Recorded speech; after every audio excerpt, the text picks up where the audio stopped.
Maple Leafs broadcast blasted by The Athletic. We'll fill you in on the tea there. And the Cup Final is finally here. We make our picks and predictions on today's edition of the Locked On Leafs podcast, part of the Locked On Podcast Network. It's your team every day.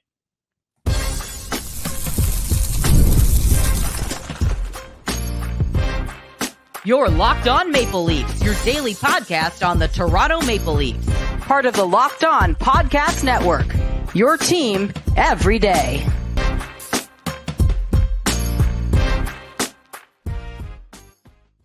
Hello and welcome into the Locked On Leafs podcast, a daily Maple Leaf Centered podcast hosted by myself, Mike DiStefano, and my co-host, Dave Morisuti. Today's episode is brought to you by Game Time. Download the Game Time app, create an account, and use the code LOCKEDONNHL for $20 off your first purchase. Terms apply. What's going on, Dave? How you feeling? Feeling pretty good. Got to watch a little CFL football. Hey, that's your jam. You're a big CFL guy, so it's almost like things are. Your summer has officially started now that it's back in your life, huh?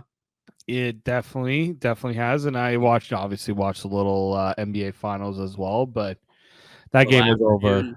Jays afternoon game, so you got to watch. It was a sports marathon today. 2 wins in a row for Les Blue Jays. After we blasted them, they went on to win a couple of games in a row here.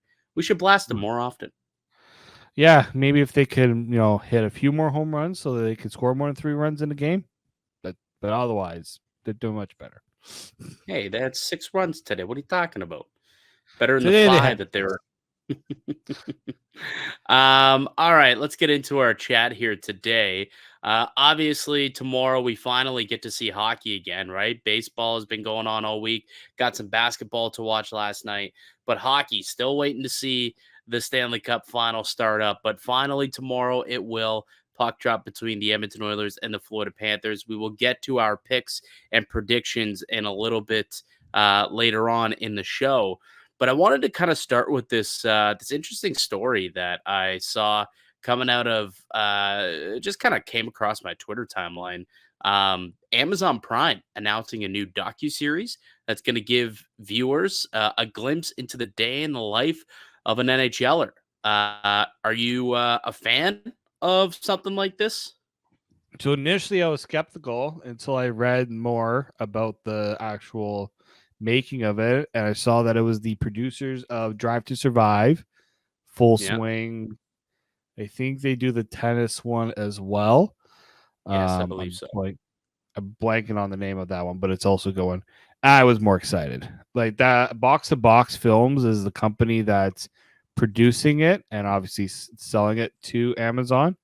Mm-hmm. But this is something the NHL needs. Now, I'm still a little skeptical because you can have good production, you can have a good production crew, but the talent needs to come out. Yeah, the talent and the personalities need to come out, and there's a good crop of players that they've selected that they followed. So it was a little bit confusing, I would say, when I was first reading it. I bounced it off of you, and I think we came up with the consensus here that they actually were following the season. So like quietly behind the scenes, this was being filmed by Box to Box and then is now going to be sold to Amazon. And then they're going to launch it this fall. So we'll get a chance to see everything. They're actually going to be there at the Stanley Cup Final, and they're going to be catching all this behind the scenes footage with Connor McDavid and Matthew Tkachuk, because both of those players are being featured in this series. But another guy who's being featured in this series is William Nylander of our Toronto Maple Leafs. It's kind of surprised me, Dave, when I saw that name in particular pop up, because I don't know if you've watched a lot of William Nylander press conferences, but the guy does not have a lot of words to say when he's speaking in front of cameras. So I'll be very fascinated to see kind of what they're able to pull out of William Nylander, and gives us a little behind the scenes look at what Nylander does on a daily basis. Yeah, and also like the video I did see of Nylander, like could he not look more like John Lennon? Like he's got those shades that give me a little John Lennon vibes to him. But you know what? He loves that. He loves that rocker look. Oh, he definitely does. Like I think what we saw in Sweden Like, I think there's a little more to Nylander maybe than we get from the day-to-day media. I Mhm. think maybe in a more comfortable element, he's able to show a little more of himself. Like, I think he was on like one of those Swedish talk shows. Yeah. He just comes in a tank top. Look, he looked like Buddy from Queen. Why am I Freddie blanking on Mercury. Freddie Mercury? Literally looking like Freddie Mercury. It was hilarious. Yeah. I think you're right. Yeah, like for sure. I think there's a little bit more to Nylander than he shows us. Um, you know what I'm actually curious about? If we'll get a peek behind the curtain on like how the contract negotiations went. If like we're gonna get a glimpse of him getting a phone call or something like that. Anything to do with the contract negotiations. I'm a hockey nerd when it comes to that stuff. I Yeah. love going back and watching the old like NHL draft access videos where you watch, GMs, whether it's call to call doing the trade calls or, at the draft table, literally doing trade calls with each other. I always love it. One of my favorite ones was when I think it was back the Kadri trade. And it was who was the GM of the Sens at the time? He's passed away When now. the Kadri draft, when Yes. Brian Murray went to Yeah, Burke. Brian goes up to Burke, and he's like, "We're thinking about, we wanna possibly take the pick," and he's like, "Well, we're gonna take Nazem Kadri." "Was that the player you wanted?" "Yep. Yeah, we're gonna take him here." "Oh, okay." Discussion over. It was great. He's like, "Yeah, well, we're gonna take the guy you want, so stuff it." And then the Sens had to go and take Jared Cowan, sadly, who then eventually became a Toronto Maple Leaf for a year. But yeah, I think this is gonna be pretty cool. The fact that they were able to get superstars, obviously being able to get Connor McDavid involved, I think is massive. He is the guy you need to definitely market your league around. I mean, he's the best player in the world. So if you're able to put him on a world stage here, I think I saw it was like 240 countries that this is going to be airing in. That's a big market to try and get people to watch. And if you get a little behind the scenes of what's going on with Connor McDavid, try and get people engaged and interested into what this guy does. Maybe you get a glimpse of what his training habits are like. You gain a little bit more appreciation. Like I know quarterbacks. It's not. I don't believe it's the same because Netflix did quarterbacks, so I'd imagine it was a different Yeah, production it's company. a different one. But you gained a lot of respect for the players, and Kirk Cousins in particular became a big star, and people really liked Kirk Cousins after that when they found out what he went through and what he was like. And I wonder if we'll see kind of some similar things go down with some of these players. And, we just noted McDavid, Kachuk going to be in it, Nylander, Jacob Trouba is going to be a player that's going to be involved, David Pasternak, Jeremy Swayman, Quinn Hughes, Jack Eichel, Philip Forsberg. And a really interesting one is Gabe Landeskog.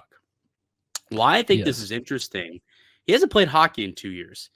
And obviously, he had that knee surgery a couple years back, and we've really never seen anybody come back from that injury and play meaningful hockey again. And to see, I guess, the trials and tribulations of him attempting his comeback and what he's gone through, and maybe the rehab process, that'll be kind of cool to get a peek in behind the curtain for that. So I think it's actually pretty cool that they thought of a guy like Gabe Landeskog, but Landeskog also kind of being vulnerable and allowing the film crew to come in and kind of, take us through his journey of his comeback. I think that's a really cool. I'll be excited to watch Landeskog's parts. Yeah, the Landeskog one is very intriguing because, like, from what we gather, or from what I heard, remember him saying at the end of the year, like, there was maybe a hint that maybe he was going to try to come back for the playoffs. It just couldn't happen. It just not enough time. Wasn't feeling right. So I'm very curious to No. see kind of. Sometimes we get the good moment where they do come back and you see that, but to see it maybe kind of go the other way, I'm very interesting to see how that's all dialogue. But like, I'm a huge Drive to Survive fan. Like, I watched F1 growing up. I kind of dabbled away from the sport a little bit, but then I got right back into it because of Drive to Survive. The way that it puts the drama into the sport, like the intensity, So right? I was having this conversation today on gameplay with my producer. Yeah. How can you get that level of drama though with like this? Like there's drama in NASCAR because like it's a one-on-one sport in a way. You know Right. what I mean? Like, and there's animosity between the drivers.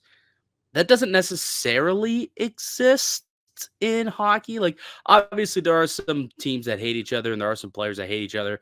But is that going to be shown through like this series? I don't know if we'll see a lot of drama necessarily like we do with some of the other series. Well, I think, but the whole point of this is to peel back what we don't usually see on the day to day. What players are usually like. I'm hoping that we're gonna see more than what we usually do. Like, reason why I brought up Drive to Survive is because there are things that we did just never saw during the F1 season, or maybe didn't really remember during the F1 season that this kind of brought you back to. But now, like if you watch Drive to Survive now, you're kind of like anticipating like a big moment in the F1 season. Like, oh, how's Drive to Survive going to capture that now? Obviously, this is a little different, as you said, because it's following individuals rather than like a full season. Like, I mean, you just can't follow 32 NHL teams. It's a little different than following like F1 teams and every team kind of getting their episode. So, but I'm very curious to see if they can really inject a little more excitement and get a few more people to realize that, you know what, maybe there are some personalities that we just don't get to see because these players haven't been too really exposed to it or haven't been feeling comfortable enough to get themselves to open up a little bit more. So I'm hoping that's what this thing does.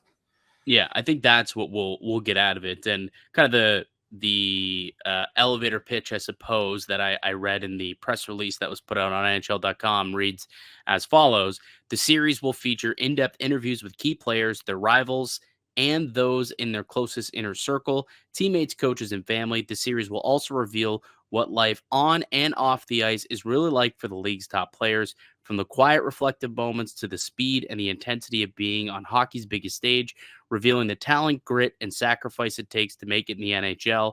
And then it just goes on to name all the players that are going to be in the series, which we had already named, with Connor McDavid being one of them. And the fact that this is the year that they, decided to do it, and this happens to be the year that Connor McDavid goes to a Stanley Cup Final, I think is so good for the league.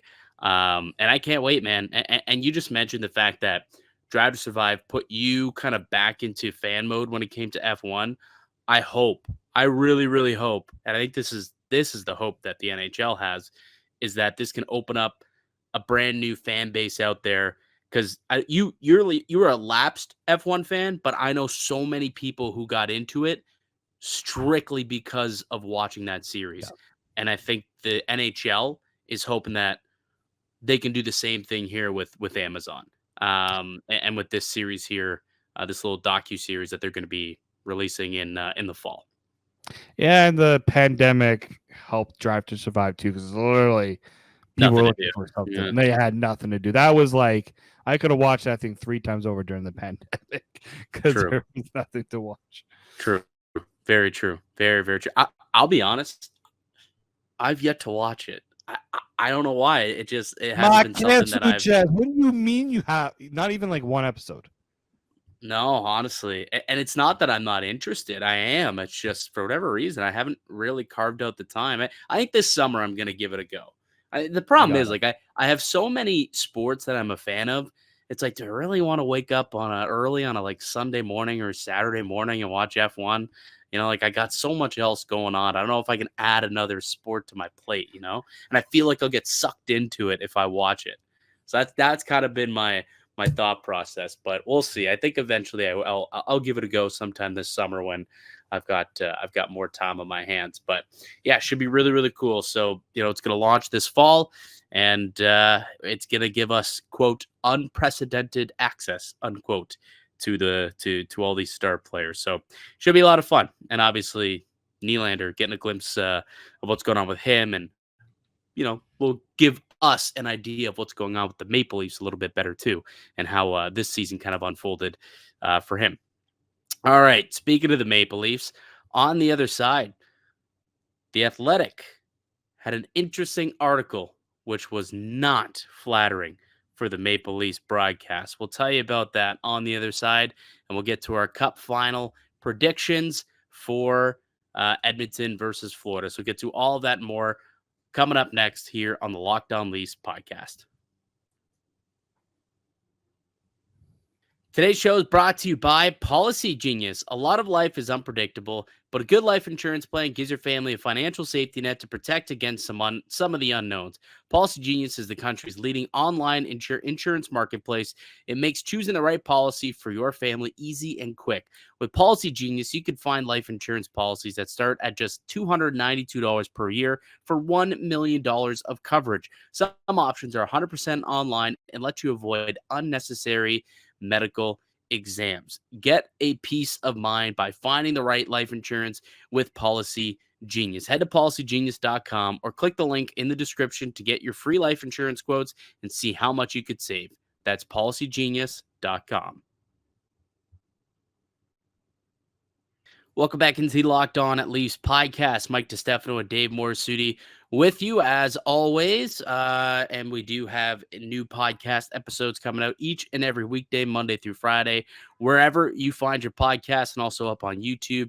And we're still on our road to 10K, 10,000 subscribers, and we'll give away another jersey. So as quick as y'all start subbing up, the quicker we can hand out a jersey to one of you lucky listeners here of the Locked On Leafs podcast. So another kind of interesting story that I thought kind of came across my timeline. Twitter's a good thing when we're looking for stuff to talk about on the podcast. Gave me a lot of ideas for today. But there's a story in The Athletic about the Athletic subscribers. So not necessarily The Athletic. So we don't got to poop on the writers and our friends who work for The Athletic, but the subscribers put together a power ranking, essentially, of their favorite and least favorite broadcasts around the NHL. Well, the Maple Leafs did not score well, Dave. The Leafs broadcast, according to Athletic subscribers, ranked 29th in the league among television broadcasts. That's not very good, Dave. No, it's very no bueno, especially because it's a broadcast that gets a lot of eyes on it. Like, I would say probably the most eyes, I would say. Yep. Like, it's not great. Like, I've heard my fair share of criticism towards the broadcast. I don't know if you've heard yourself criticism toward the broadcast. Oh, yeah. It's been ongoing for a while. Like, some people, they come at me like, Sportsnet, I hate the broadcast, and I'm like, you think I have any say in how the broadcast is done? No, we don't have that. Dave, what do you think about the broadcast? Give us a SWOT analysis on how we can improve our broadcast, and we'll bring it to the boys. We'll bring it to BX and crew, and they could, learn from you. Yeah, that's happening on a daily basis, right, Dave? Oh, 1,000%. I'm in all the top executive meetings. Yeah, no, I mean, so from what it sounds like, and there was a couple of quotes that were in the article that, some people left as additional information, explaining themselves as to why they ranked the Leafs so low. And it sounds like most people believe that the Toronto broadcast, whether it's, TSN or Sportsnet, doesn't have a local hometown flavor to it. And they feel like it's just too kind of national, which I somewhat do agree with. I think that is, somewhat true. And look, I think it's just because, the TSN and Sportsnet are the two biggest platforms, obviously, in Canada that hold the broadcast rights for the Toronto Maple Leafs.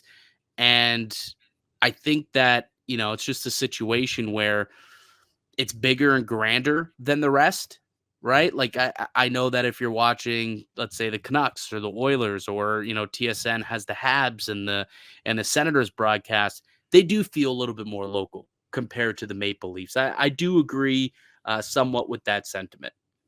No, I don't disagree with that. Chris Cuthbert, he's a national broadcaster. Gord Miller, he's a national broadcaster. Right. That's what they've been their entire careers. It's kind of tough to make that switch. I don't think they do a bad job at it. Like, I'm not saying that. It's just that's just who they are. That's how we've come to know. Like, you've watched Go We've ahead. watched these guys for how many years, right? Like that's how I've always known them, which is why I don't mind them on the broadcast because I'm used to them. But I can understand why fans feel that way. They're phenomenal play-by-play broadcasters, phenomenal. Like this is not. I don't even think you look at this ranking, it has nothing to do with the talent level that these broadcasts have. I think from TSN and Sportsnet, both of them extremely talented people that work on their broadcast. It's just when you think about what a local broadcast should be, it should be a little bit more homey. There should be a little bit more of a hometown flavor, where it does just have a little bit more of a national feel to it. A lot of the comments also trying to push for Bonesy to get on the TV call. Now that's a local broadcast, right? Joe Bowen, but Joe Bowen technically, like he is employed by MLSE. He's employed by the Maple Leafs to do their calls. So like you can be a little bit more homer on the radio call, whereas TV, it is a little less. You know, they try to be unbiased on television, and that sometimes irks people, and that's why people prefer. You wouldn't believe the amount of people who I know that legitimately will put on the television, put it on mute, and then toss on Bonesy and the radio call and sync it up, and that's how they watch their games. To this day, people still do that. Doesn't surprise me. I've heard. I mean, I think some people in the Discord kind of mentioned that they do similar things. The thing with and look, one of the comments in the Athletic article also said like we don't want a. I kind of got a good chuckle out of it. They're like, we don't want a Jack Edwards on the call. We don't want a moron on the call. But I do think like, look, Joe Bowen was the voice of the Leafs for how many years, right? Like for years, yeah. Well, Holy Mackinac started like as the TV call. Right, he would do all the regional games, and obviously Hockey Night in Canada, that was Bob Cole. So I get where people are like that changed them is kind of tough when you have the different crews and like, but that's also just how things are kind of done with the Leafs. You have two media entities that are sharing the regional rights. Every other team in this country has I guess Montreal. I think Montreal TSN has like one crew for that, if I'm not mistaken. And Ottawa. Ottawa's like one crew as well. Montreal, technically, there's an RDS, there's a French, yes, and then an English with TSN, but yeah, like that. But that's the thing, right? Almost every other team has that singular crew, and I think that's why I think Toronto, it's tough to make that comparison unless you get Joe Bowen to do both, and you just say Joe Bowen is the guy. But here's the thing, like when you have two different media companies producing it, you have two different companies making the decisions. So and I think Bonesy loves doing the radio. I don't even know if he wants to go back to TV. Like he loves his radio gig. I think he's. I got a lot of people have mentioned that they want Bonesy back, and I've seen some reposts. People have mentioned that that's what you're talking about. You see, I go to his timeline. He's got the reposts. The reposts and likes out there, eh? Yeah, maybe. I think they do a great job. Like if I'm curious, I didn't happen to see this this poll that was out there, but I'm curious if there's going to be a follow up for radio broadcast. This was just TV. We should clarify that. I think I did earlier, but this was for television broadcasts. There's no chance in hell that Bonesy and Ralphie are going to be anywhere near the bottom of the list because they are a fantastic duo on radio. If they are, I'm throwing down. I'm throwing down if they are. Like you're not getting people are not getting away with giving Bonesy a low score here. Absolutely not. That Leaf fans will not stand for that. Number one was Detroit. Apparently, Detroit's got the best local broadcast, television broadcast. And number two, you guessed it, Jack Edwards and the Boston Bruins. Number 32. The worst broadcast in the league. Jack Edwards' Boston Bruins call, which, hey, he's done now. No one's got to listen to Jack Edwards anymore. So we can all celebrate for that. All right. Good stuff. On the other side, it's time, Dave.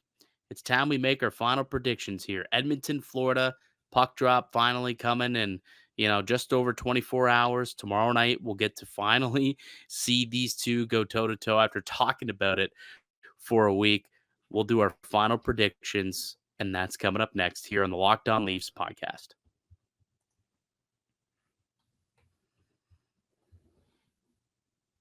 Today's show is brought to you by Game Time. Game Time makes getting NHL Finals tickets even easier and faster. Prices on the Game Time app actually go down the closer it gets to puck drop. With killer last-minute deals, all-in prices, views from receipt, and their lowest price guarantee, Game Time takes the best guesswork out of buying NHL tickets.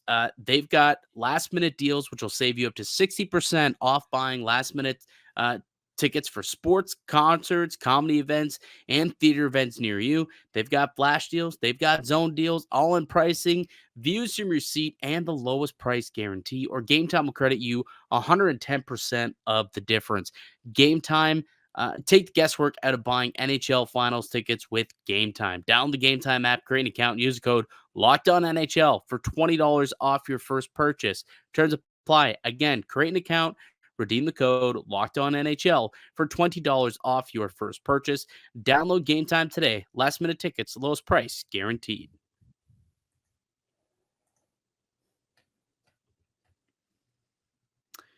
Welcome back into the Locked On Leafs podcast. Mike DiStefano and Dave Morisuti with you. And it's been a while since we've been able to watch some hockey.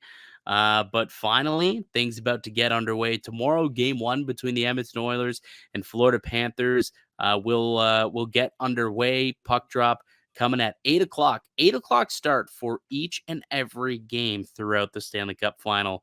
Yay or nay on that one? I'm fine with that. Like, I remember back when the NBA finals were starting, I've seen games at 8, 11 o'clock. That's brutal.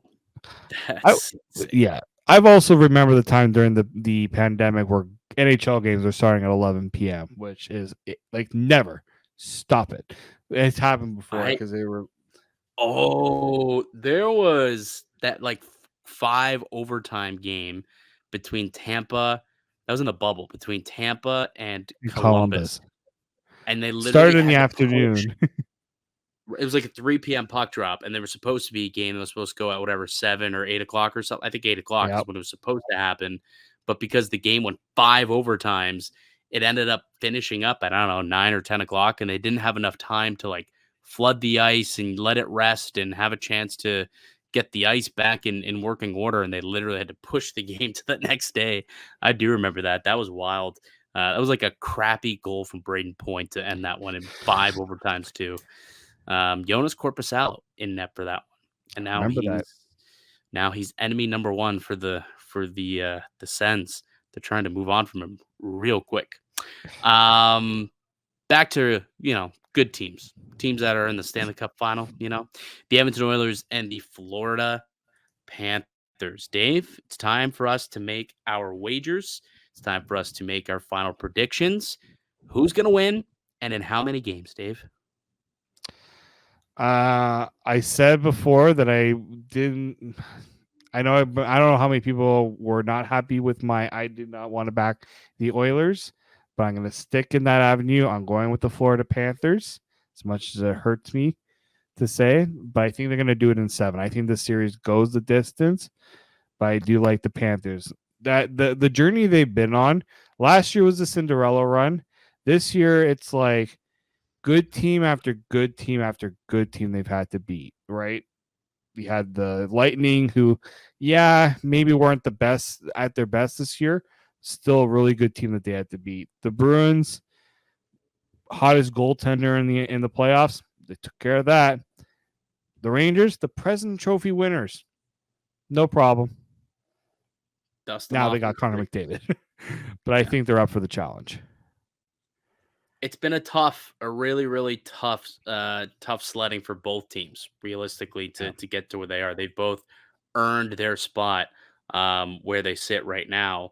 And, the Florida Panthers, just taking a look on FanDuel, they are favored on the money line at -130. And if you like for them to win it in 7 games, you can get that at +410.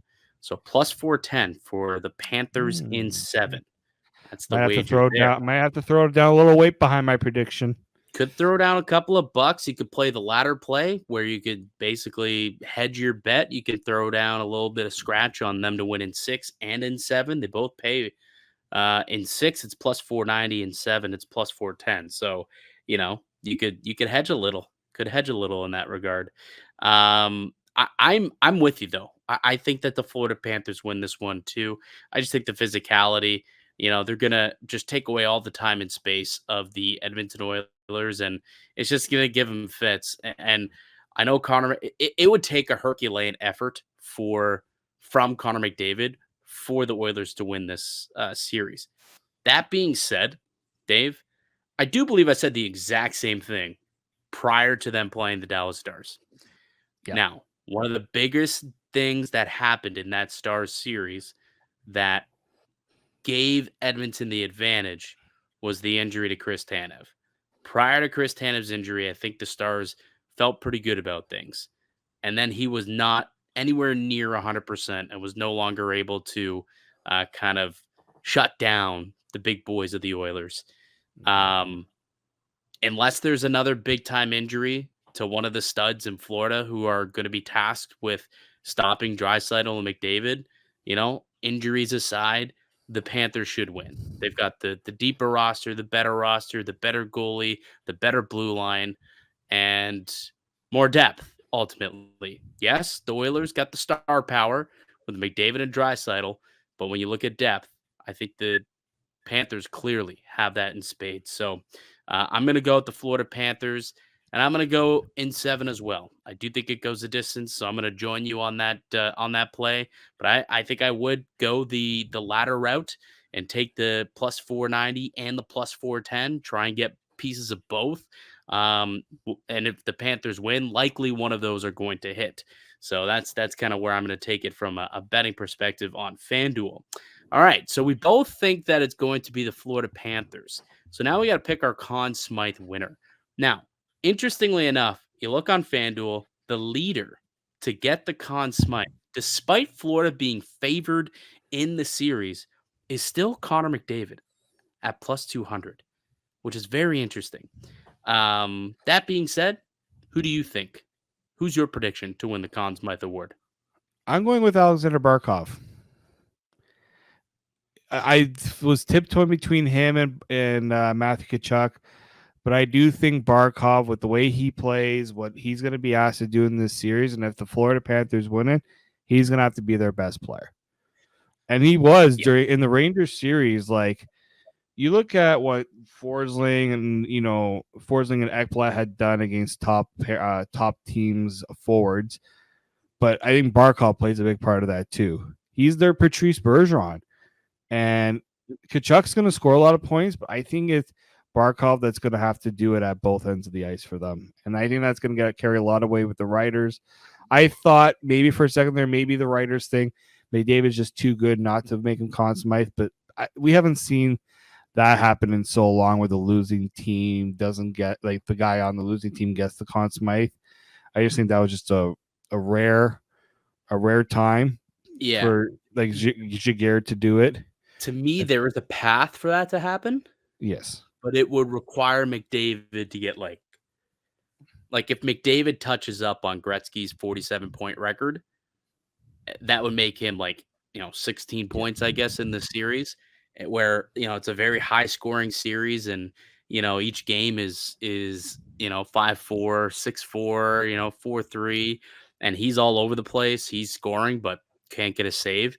That would kind of be the only way I could see it happening. So there's a path, which is why I do think he's still favored.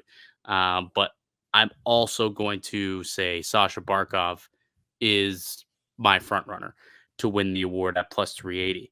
If I'm looking at a value play, I don't hate Carter Verhaeghe at 28-1. 28-1 for Carter Verhaeghe. Think about this guy and how many clutch goals he has scored for this Florida Panthers team. Carter Verhaeghe is a bit of a sneaky one. I think there's a few guys who are above him. Don't get me wrong. I don't think that he's likely to get it, but if we're talking value, a sneaky little sneaky play, that would be one. But to me, Tkachuk or Bobrovsky would be ahead of him, and then obviously Barkov would be my kind of top guy. Here's the fun one, Dave. This one's fun. This has been a topic of conversation over the last couple of days in my friend circle. And we'll take it from both sides, okay? The cup handoff. If the Florida Panthers win the Stanley Cup, Sasha Barkov hands it off to. Usually they don't do this, but I think Sergei Bobrovsky. So why don't they do that? Because I think goaltenders generally they don't. I don't think I've ever seen a goaltender get it handed off to him first. Like I don't think I've seen it in all the cup celebrations. I have never seen the goaltender get it like that early. So he is the betting favorite for Florida to get it. Oh, Bobrovsky is the betting favorite. I bet you wouldn't even guess who the next favorite is for Florida. The next favorite is going to be. Is it? It's not Okposo, is it? It is Kyle Okposo.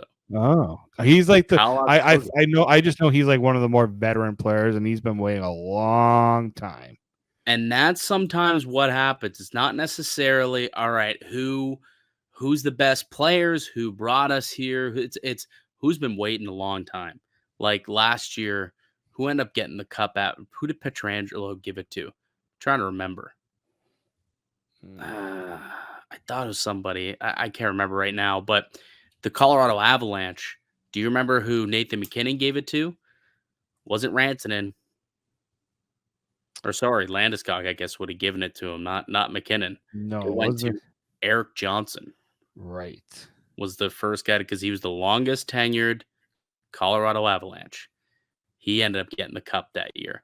So I think if we're talking about the Florida Panthers, I don't think it's Bobrovsky. Could be Okposo. But if you're talking like longest tenured, Aaron Ekblad is kind of that guy. And Aaron Ekblad was the start of like this rebuild that they were in. Like Barkov and Ekblad, like those guys came in back-to-back drafts for this team. So I think that could be a worthwhile bet at plus 1260. And if you are the Edmonton Oilers, who does Connor McDavid hand the cup off to? If you're Ooh. I think it's Leon Draisaitl. I think it's like it's always been them, the two. I agree. There are strong opinions that it should be Nuge, though. Don't hate that, actually. Very strong opinions. For the very same reason yesterday when I picked him on my fantasy team, he has been through a lot. Yeah. A lot. So Nuge to me presents the best value at plus 650 compared to Draisaitl, who's the favorite at plus 184. But I would find it so hard to believe that Connor doesn't give it to his boy Leon first. I don't know. Yeah. And then Leon to Nuge, which is also actually something that you can bet. Leon to Nuge, and then you can pick a third guy who it goes to after that. But yep, so you can make all those wagers over on FanDuel. Excited. I think game one's going to go down. You got a prediction for game one specifically? Oh, I think game one's going to be silly season. Do you? I think the Panthers are going to want to send a message in game one. I think it's going to be physical, very physical, and I think it could be a gong show, but I don't think it'll be very high scoring. I think it'll be a relatively low scoring game. I do too. I do think Paul Maurice is going to be drilling it into his players' heads to be responsible. My only concern with the Panthers, they got to stay out of the box. They cannot 100%. Get too overzealous. We know they're very capable of doing that. So I think Paul Maurice, one thing he's not going to do, he's not going to tell the guys, don't play your game. But he's also going to be like, look. Be smart. Be smart. Yeah. Yeah, 100%. That's going to be a big, massive key is keeping that Edmonton power play off the ice by staying out of the box. That'll definitely be a massive key to victory for Florida throughout the entire series. So, Sam Bennett, play smart. Play very, very smart. All right, buddy, that's going to do it for us here today on the podcast. I'd like to thank you all for listening and supporting the show.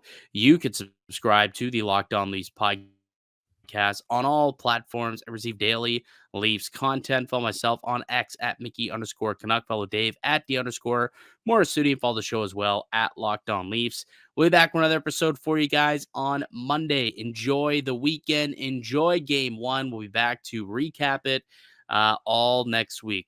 Until then, keep it locked right here on Locked On Leafs.